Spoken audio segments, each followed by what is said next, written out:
Alors, nous allons reprendre après cette courte pause et nous allons donner une dimension européenne à la suite des présentations.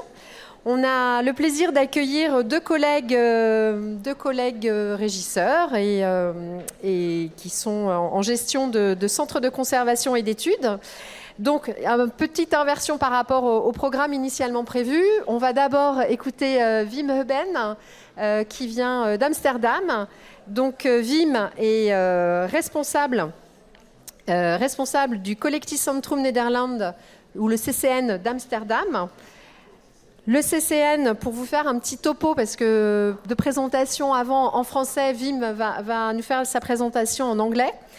Donc c'est un site qui en fait a obtenu le label 5 étoiles dans la certification BREEAM, qui évalue la performance environnementale d'un bâtiment en tenant compte de divers critères. Donc c'est un site vraiment intéressant à ce niveau-là, pour la performance énergétique, la gestion de l'eau, les émissions de gaz à effet de serre, l'utilisation des matériaux durables, la gestion des déchets et aussi l'amélioration du bien-être des occupants. Donc voilà, c'est un exemple concret, très intéressant. Et je vais donc passer la parole à Wim. Merci. Well, first of all, ladies and gentlemen, excuse me for addressing to you in English today, but mon français est simplement trop pauvre. CCNL, the opening of this building in September 2021 was the finish of a project that started 10 years earlier. 10 years before that, in 2011, there was a first meeting between the Rijksmuseum in Amsterdam, you see it there, the Open Air Museum from Arnhem here, and a third one, which is a bit of a strange one, is the State Agency for Cultural Heritage in the Netherlands. Not a museum, but a collection of mainly modern art and furniture, mostly used to decorate official buildings, etc. So they are a bit different from the other three. The fourth partner was not present yet in 2011. They came later. I'll get back to that. But on this first meeting, we were all in horrible storage conditions. We all had temporary locations everywhere in the country. For instance, the Rijksmuseum was built in the 19th century without any storages at all. Everything was on display, as they did in the 19th century. And that went well until approximately 1920. And from then on, they started to make provisionary storages everywhere in the building. And when we had to empty the Rijksmuseum building in 2002 for a major renovation, we literally found 63 spaces that were used for storing collection throughout the building. And we fled to a temporary location outside of the city and waited there for things to happen and mostly to return with the collection to Amsterdam. But the Rijksmuseum underwent a jump from 1 million visitors per year to 2.5 million visitors a year. And when we foresaw what the consequences of that were, we knew that our temporary solution somewhere in the middle of nowhere threatened to be a permanent one. So that's why we came into contact with other persons with the same problems, and shortly, quite soon, we had some basic ideas of what the storage would have to look like, and what we all wanted. Well, we all wanted a sustainable building. We all wanted a building which wouldn't just close off the collection, but would make it accessible for people interested in it to borrow or to examine or for whatever reason. So we wanted it to be open and accessible, but more than that, we wanted it to be transparent. Maybe literally transparent, this is our entrance, but transparent in a way that people would know what they could expect from us. We wanted to cooperate and to have this cooperation go further than just living under one roof. And we wanted our construction, our ideas about how to build this building to be simple as possible. So we were depending on all kinds of technical solutions to keep the climate more or less stable. And well, we thought we want something else. We were inspired, for instance, by this.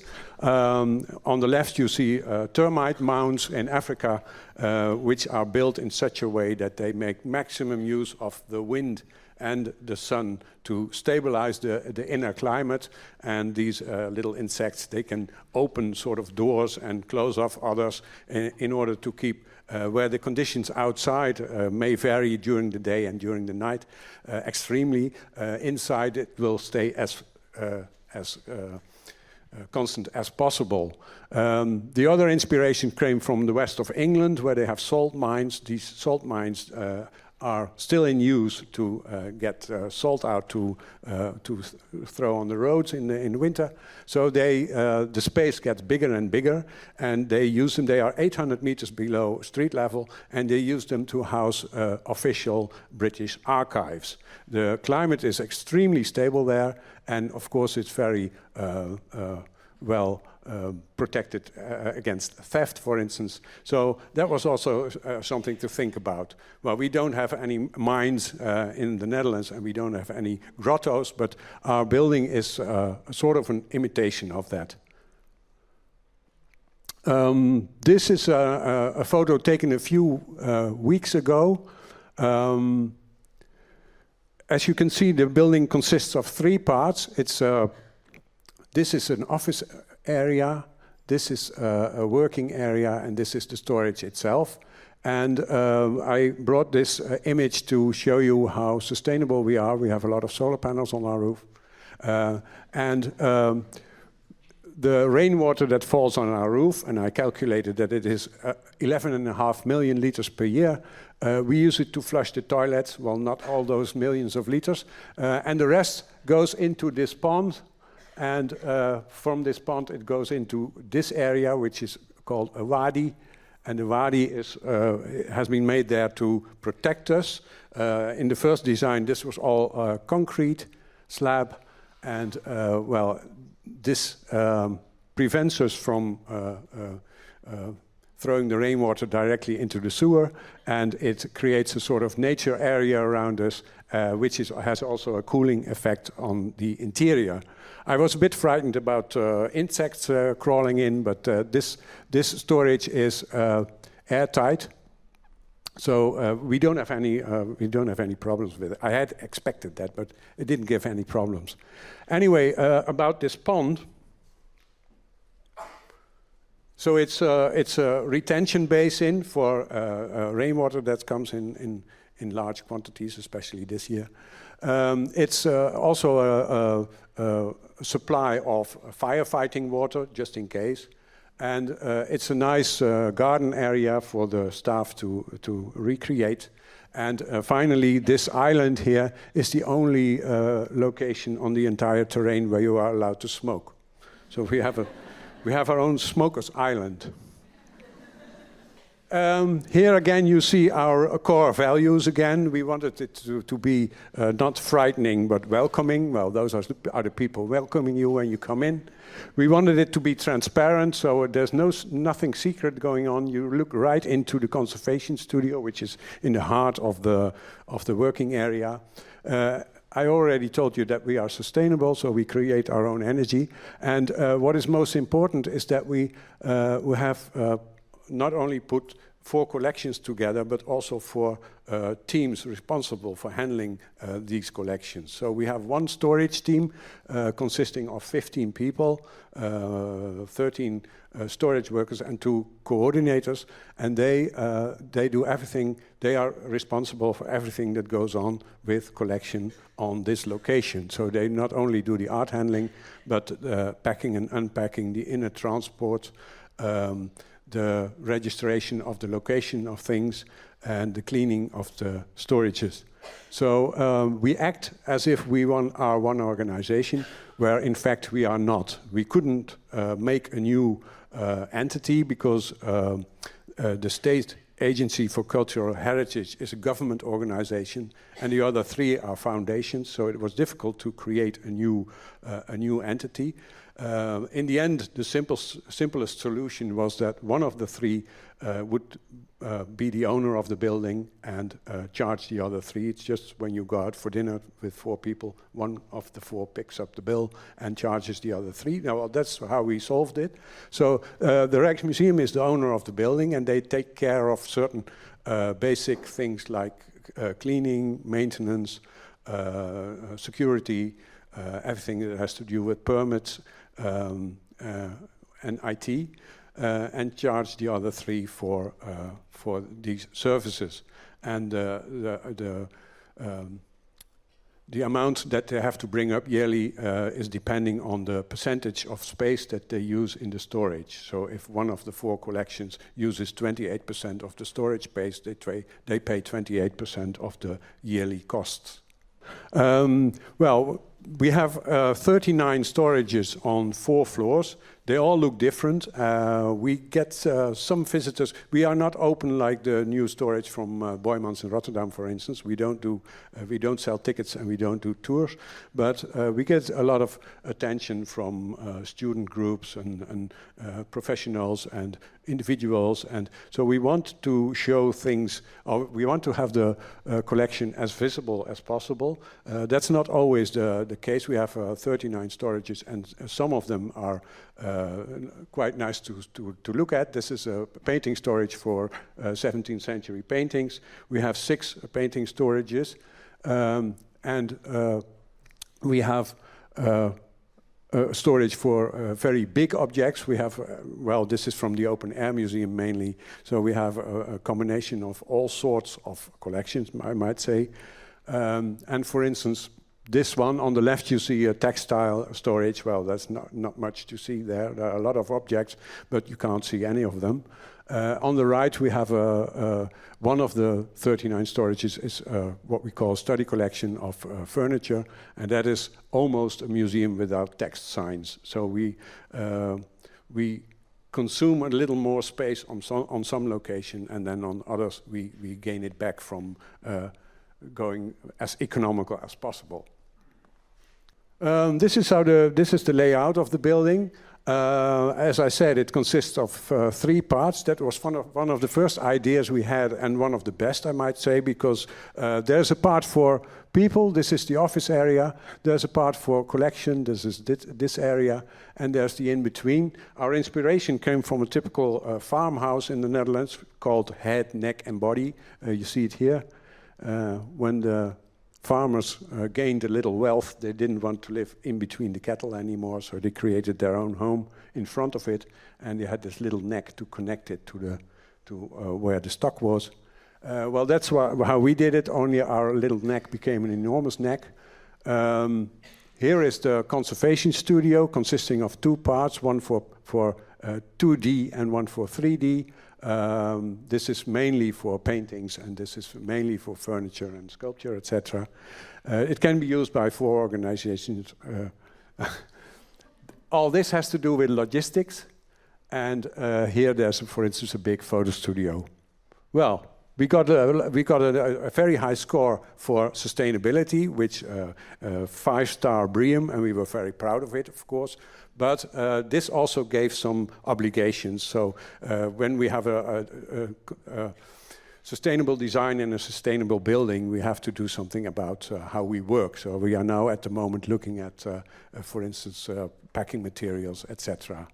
It all sounds like a success story, and it very well may be, but it was not all a success story. Here you see our roof with the solar panels on it, and you'll see this small chimney that was supposed to be there, but the architect wanted it to be there, so that was an aesthetic decision, not very wise. Here you see it from another side. And this was the situation in our first half year of our existence. 18 February 2022, Storm Eunice came. Samedi matin, it looked like this. And you see this little ventilation house that was thrown over all the solar panels, ended up here. 1,800 kilos, but just blown away. The entire duct was dangling from an electricity wire and destroyed everything here. So our total energy roof was broken. This was February, and before we had everything up and running again, it was the end of October, because China was still in lockdown, and they are the guys who make the solar panels.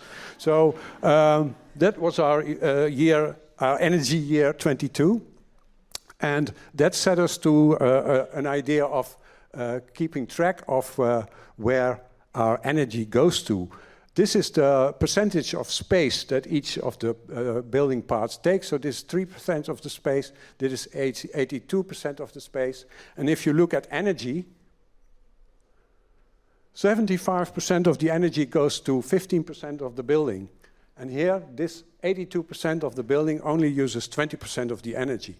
So this was this gave a direction to where we had to look for possible savings in energy, and we are doing that. Well, the office building was not that interesting because, well, it's mainly a modern, efficient office. There's not much to gain there, but the neck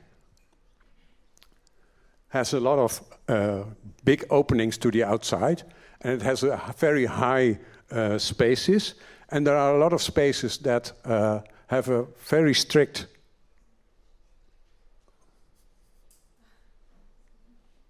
I'm patient. That have a very strict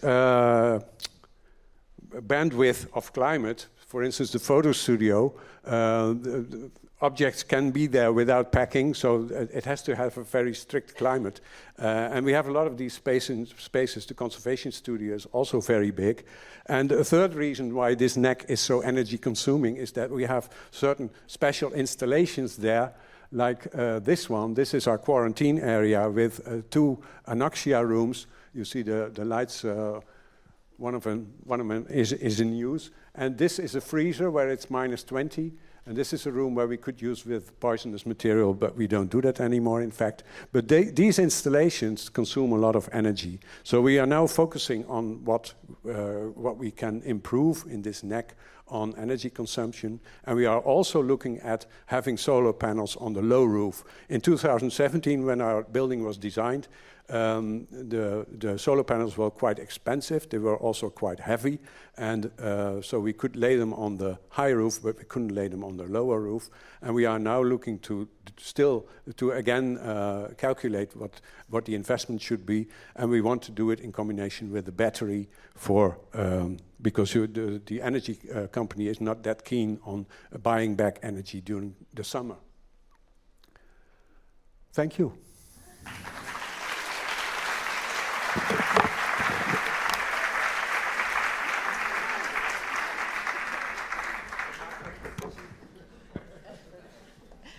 Alors nous allons poursuivre avec Thor Normark Larsen, qui est régisseur en chef à la National Gallery du Danemark à Copenhague.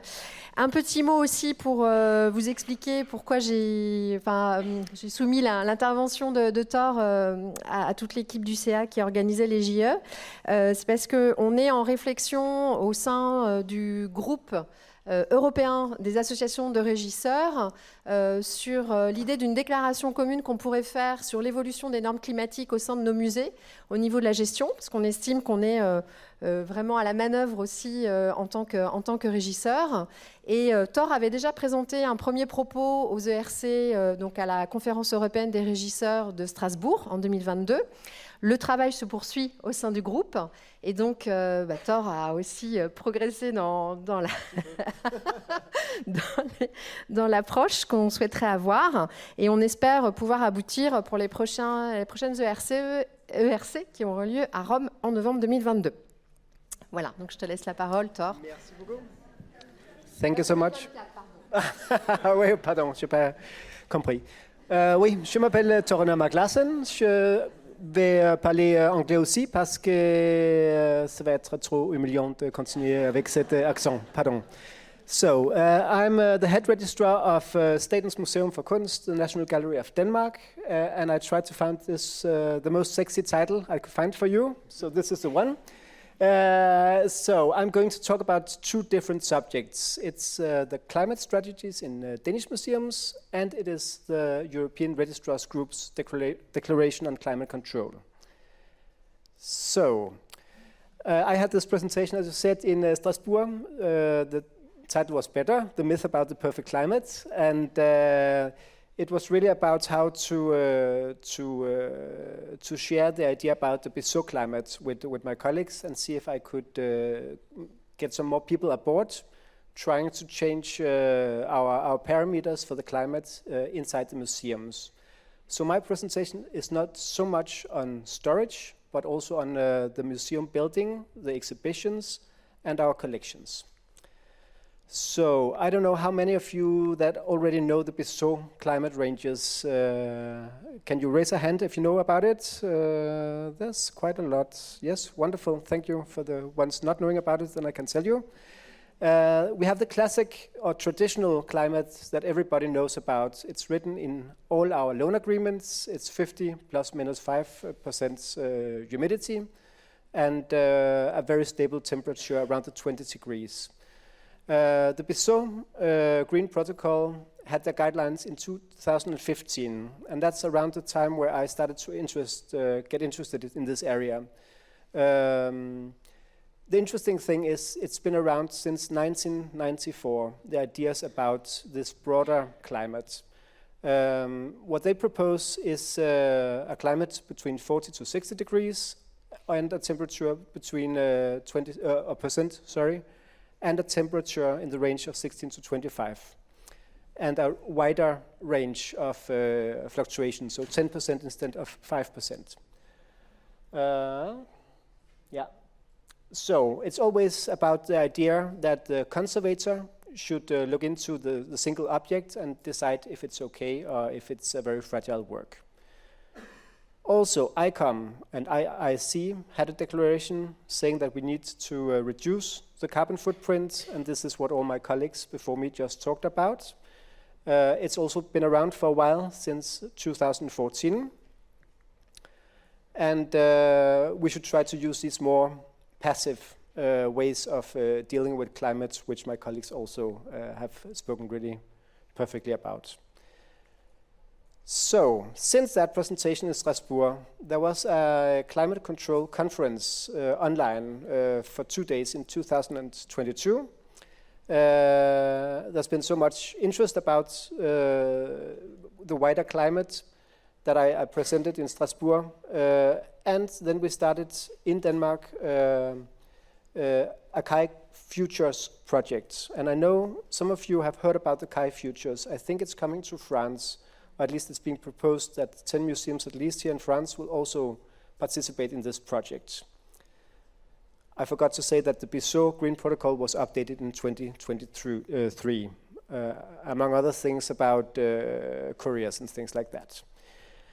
I am going to tell you a little bit about the Kai culture. It's an educational program built on experiments in Holland with some different museums. And they are a consultant company trying to help us saving and reduce CO2 and energy costs. We have created a project together with the Green Museums, the Academy of Green Museums is the direct translation under the Organization of Danish Museums. The project with Kai Culture has been sponsored by Augustinus, which is a fund that actually is covering all this whole project. It's 1.5 years we're running the project. I will not mention all the museums participating, but that's some of the bigger, mostly art historical museums, but also some cultural historic museums. The idea after this project, am I speaking too fast? Can you follow me? Yeah, good, thank you. Merci. So the goal is to have a national strategy. So after the pilots, the idea is that we will then share all the knowledge, all the ideas we learned in Kai culture with our colleagues in other Danish museums, and they will also get aboard. So the hope is that all Danish museums within a couple of years will change and have all their loan agreements changed into the Bissau climate. So the whole nation then will have some kind of common way of dealing with this. It started the project in May 2023, so we have half a year left. Some of the results in the project was, of course, testing and making analysis of the climate systems. It's also experiments with shutting down totally for the climate, not only in our storages, but also in our collection. And we are doing that. We started really slowly, really conservative, a couple of hours and a little more. And we are still diving into that. We're doing it different seasons and trying to see how we can get savings on CO2 and also, of course, economical savings. And it is huge savings. It's up to 50% for some of the museums participating in this project. We are also we're having some different workshops and negotiations because I'm an exhibition registrar. Besides being the head registrar, I'm taking care of exhibitions. And I'm challenging all of you in the room, all lenders borrowing to the National Gallery. I'm challenging them when they come with the classic or traditional parameters of 50% to change it into Bissau. And my experience so far is that everybody has accepted this. I have one sometimes on an exhibition that don't change it. And then we find a solution with microclimate solutions. So really, I think most of you, if I asked you, would also accept it probably. But I would challenge you to try to ask when you do exhibitions to see if you can actually do it. The crazy thing is, I mean, we can actually not really tune in the system yet in our museum. We have some arbitration case going on with the ones who made our climate system. So we're not actually able to change it into Bissau. But I'm doing all the work as if we could, so I don't have to negotiate later with people. I have already tried to then convince them into using Bissau. Because if they say yes now, I don't have to wait when I can actually get the green light to do the changing of the system. So right now we're not turning off the climate system in the exhibition areas. We're doing it in our own collection, and we can see really, really slow changements as the architect told us before. Of course, it gives us a network with other museums in the same situation. We have this holistic approach. We have conservators, we have climate consultants, registrars. We have this amazing engineer going through the climate systems and HVAC systems with us, looking into how we can actually change when time comes where we can do it. And we have our technicians aboard, security aboard, and management. So the whole museum is on the same path here, and we have the accept from our management to do it. We're also doing workshops on virtual courier and a lot of other interesting things. Then why should we care as registrars? And I found this terrible image from 2016, I think, May. And of course, it's not our fault that this happens as registrars. But what I want you to understand is that you as registrars, you hold one of the keys to do the change on museums. Because the reason why nothing happened from 1994 till today is that you're the ones looking into the loan agreements. You're the ones sending loan agreements around in the world. And unless you do the work and talk to your management about changing these loan agreements, we're doing nothing to change the climate, really. It's wonderful with storage that we can do passive solutions there, but we really also need to look into our buildings and our collections. And we need to remember that the real impact for museums, that is our consumptions of energy. We can do all kinds of things with transportation, with climate cases, with scenography and so on, but the real sinner, that is energy consumption. So please go home after this meeting, talk to your colleagues, talk to your friends in FROA, and talk to your management and your conservation departments, and see if they also think it's fair that you have written 50 plus minus 5% in your loan agreements. We changed it a long time ago now at our museum, and as I said, we try to be a role model. I did get a haircut after that one, I know. But the thing is that our audience, we have a very, very clear feeling that our audience the visitors will ask us to be the role model in society. And to do that, we have to step forward and we have to take a stand in this climate situation we're in. Then, in the European Registrars Group, I'm working on this declaration for registrars. It's a document. There are so many declarations out there. There is one from the BISO group. There are some from different groups. But I would like, I talked to the group of chairs in the European Registrars Group to make a more specific document to registrars. And the main goal is to implement the guidance for the BISO Green Protocol. It's also it's a little different from the BISO group actually to emphasize a little more on the starting point for negotiation. So instead of you having 50 plus minus 5 in your contracts, the starting point of negotiation would be 40 to 60. And then, of course, some objects cannot tolerate 40 to 60% humidity or cannot tolerate big temperatures. But those are the vast minority. Most objects can actually tolerate much bigger fluctuations. The declaration is about accepting the parameters for loans as well as implementation at your own institutions. So it's asking you to also look into your own institutions and accepting outgoing loans. There's even bigger attention to exceptions and caveats, cautions. What materials should you be extra aware on? What materials, metals, and so on is not ideal in this situation? And then there will be some recommendations for inspiration, some next step for you to move forward with this. I hope it to be done by November 2024, where there's a presentation in Rome at the European Registrars Conference there. Oh, a lot of text. Oh my God, sorry guys, at this time that's not fair.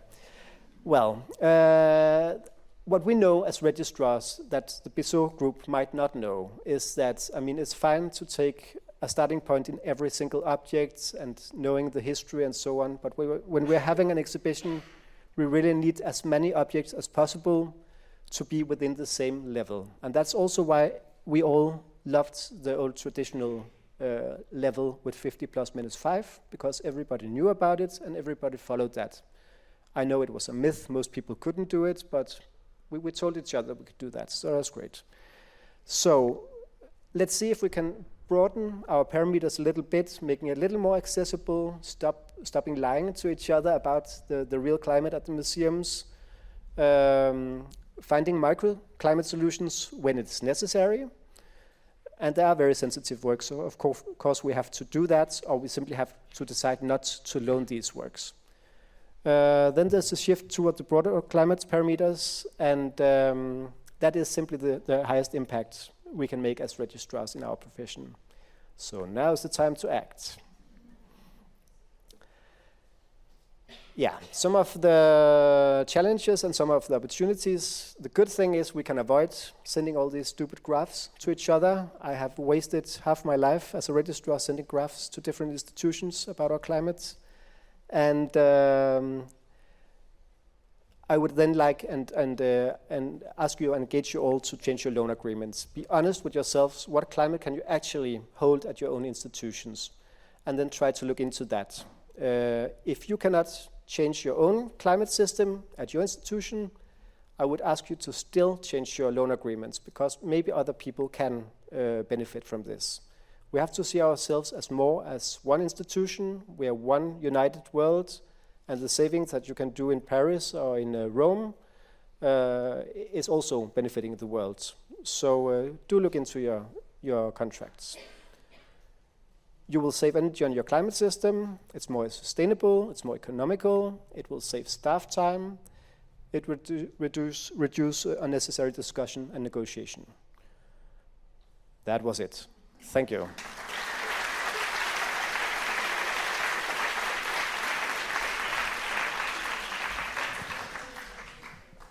Merci Thor. On a un petit peu de temps pour des questions dans la salle.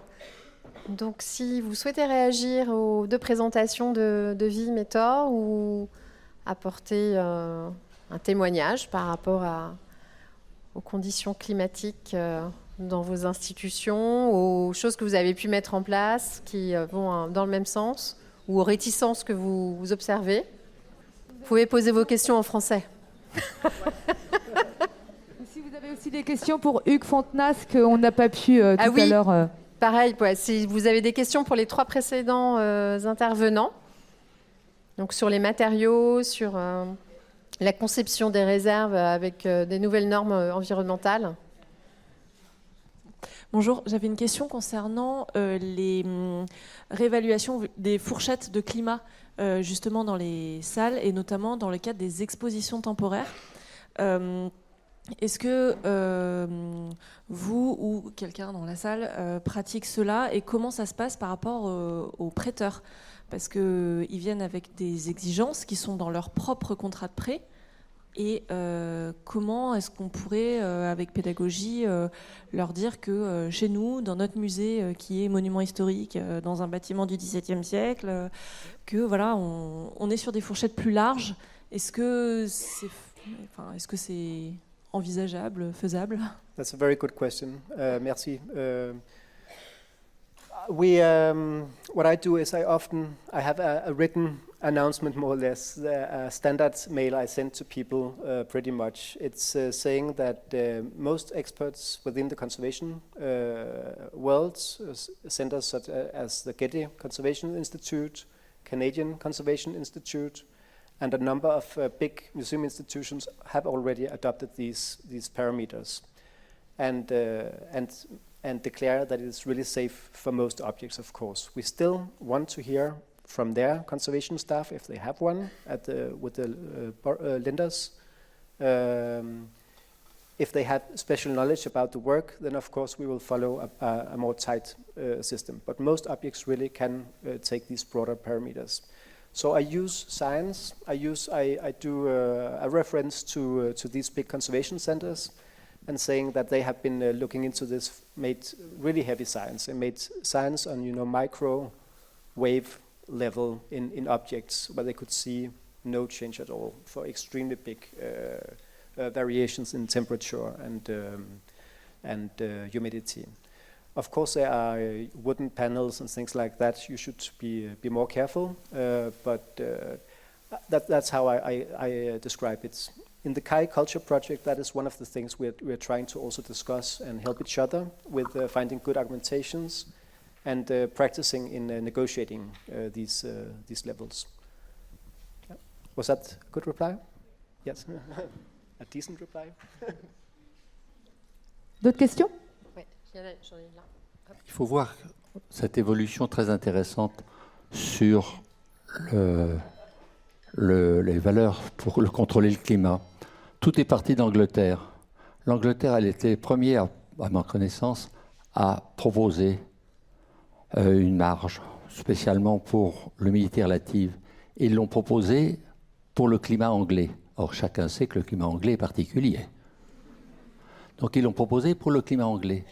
Mais ça a été repris dans le monde entier et ça a été appliqué. Et c'était totalement inapplicable. On ne peut pas appliquer en Angleterre, ce qui est fait en Angleterre, on l'a appliqué en Égypte. Or, le climat en Égypte, tout le monde le sait, a permis des conservations de tout type de matériaux pendant des millénaires sans contrôler le climat et sans appliquer les normes anglaises. Et à partir de ce moment-là, ces normes anglaises ont été de plus en plus réduites la marge par des scientifiques de laboratoires qui n'avaient pas de contact avec les collections, qui étaient des laboratoires de recherche et qui ont imposé ces normes et cette réduction.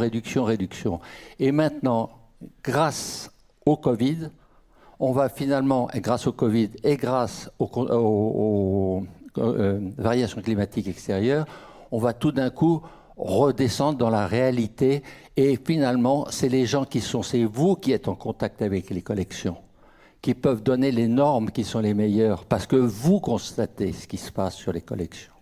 Et vous vous êtes rendu compte que c'était totalement intenable et inutile. Merci.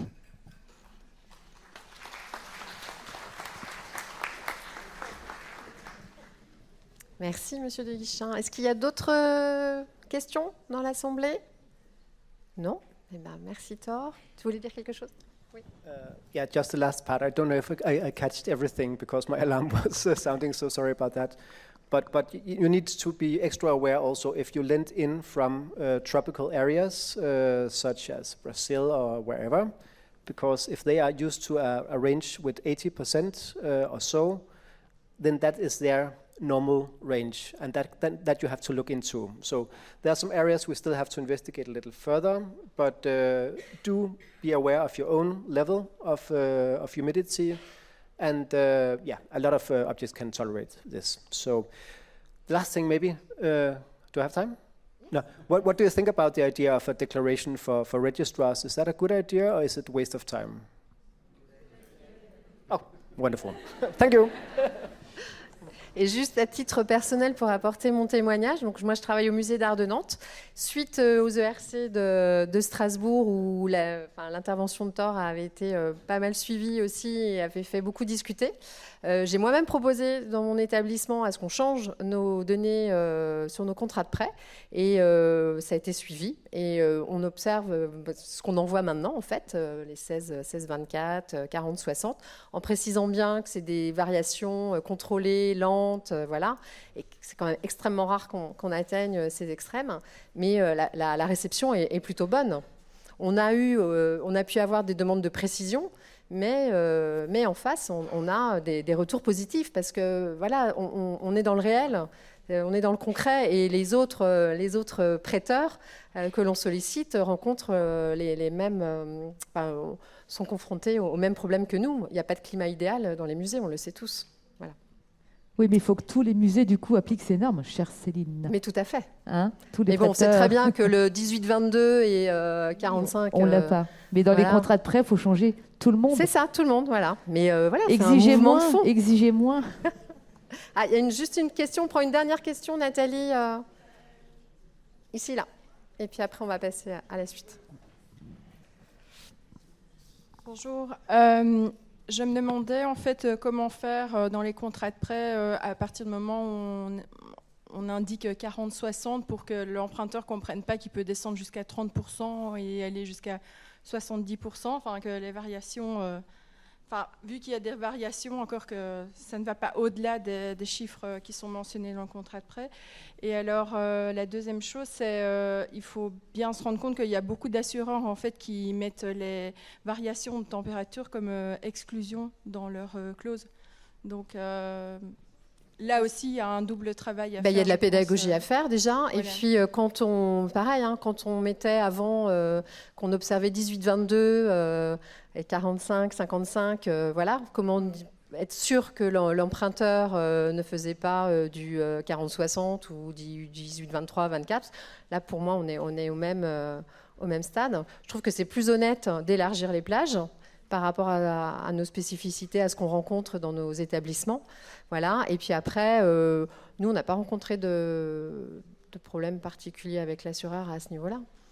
Voilà. Mais il y a une évolution aussi des mentalités, et puis le fait qu'il y ait des études... L'assurance, je pense que c'est quelque chose auquel on doit faire attention dans son certificat. Oui. Simplement, nous, on a réussi à l'éradiquer, mais voilà, c'est pas... Ça fait partie de beaucoup de certificats. Sorry for not letting go of the microphone. But no, I just want to say that in this Sky Culture conference in December 2022, actually the insurance companies were also presented. And for them, it was not a problem changing these levels or parameters. So you just have to be honest. If it's written within your insurance documents, you need to communicate to insurance company, of course, that it will be changed, and then they can say if it's possible or not. But some of the bigger players among insurance companies, they do accept it.